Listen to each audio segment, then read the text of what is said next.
AlTi Global's latest quarter. They beat on revenue, so you'd think the stock would be up, right? Well, it dropped. So what's going on? We're about to dig into a really interesting quarter here, full of big strategic moves and some, let's say, noisy financials that tell a much deeper story. All right, so right out of the gate, you see the big puzzle. They put up a solid revenue number, beating estimates by about $2.5 million. Pretty good. But the market's reaction? Not so great. The stock actually slipped 1.6% by the end of the next day. So you've got to ask, what's behind this disconnect? Let's get into it. Okay, so first up, let's look at the Q2 scorecard. And honestly, it was a classic mixed bag. You had some really solid stuff happening on the top line, but the bottom line, well, that picture was a whole lot cloudier. So AlTi brought in $53.1 million in revenue. And what's really important here is that this is up 7% from last year. And get this, it's almost all coming from recurring management fees. Now that's what you love to see, right? It's a sign of a really high-quality, stable business. But, and this is a big but, you have that solid revenue growth on one side, and then bam, you see this number, a $30 million loss on a GAAP basis.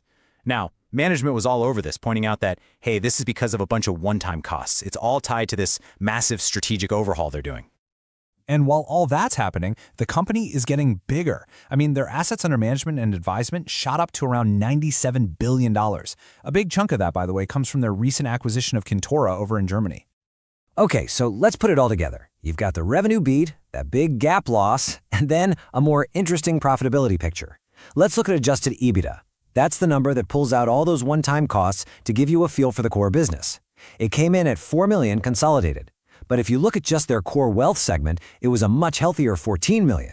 See, it's a messy picture, and it's all because of this new strategy they're rolling out. So, if you listen to the earnings call, management's entire story was about one word: simplification. They're basically saying, look, we know the P&L is messy right now, but that's on purpose. It's a direct result of a huge, necessary business transformation. You know the drill: classic short-term pain for long-term gain. They're really making three huge moves. First off, they're getting out of their international real estate business. The idea is to sharpen their focus. Second, they've kicked off this super disciplined cost-cutting program called zero-based budgeting.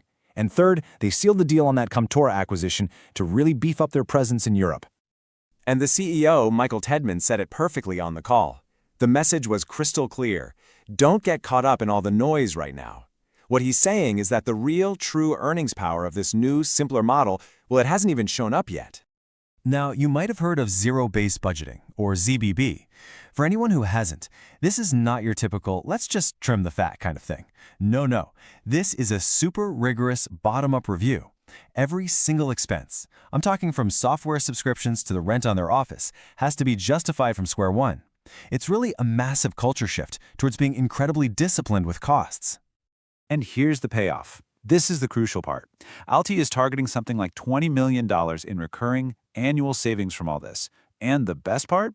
They expect to start seeing those savings hit the bottom line in the second half of this year. So this all brings us to the real tension for anyone looking at this stock.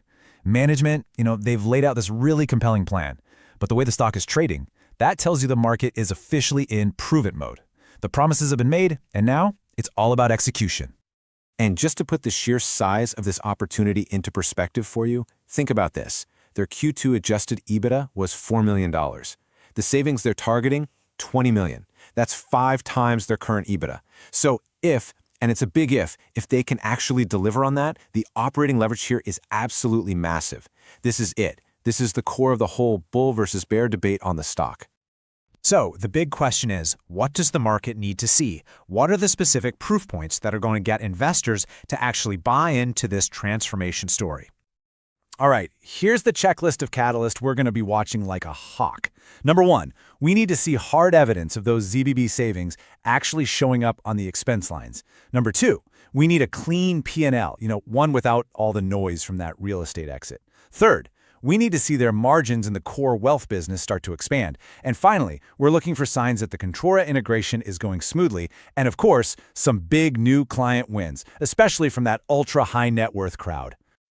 Okay, so with all that as a backdrop, what's our take on AlTi Global? Let's get to our next call outlook. Here's what we think. Next quarter, it's going to be all about margin execution, period. And the catalyst that's going to move the stock?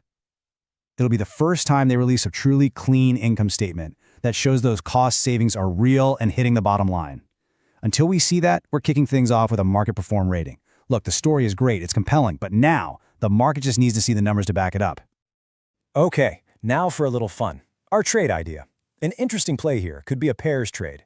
You'd go long ALTI and at the same time short one of those bigger, slower-moving wealth management giants. The whole thesis is this. If AlTi's simplification plan works, they could unlock value and expand their margins way faster than some huge, complex competitor could ever hope to pivot. You're basically betting on the agility of this focused turnaround story against the inertia of the big guys. And of course, we have to say it, this is not financial advice. Always do your own homework before making any kind of investment decision.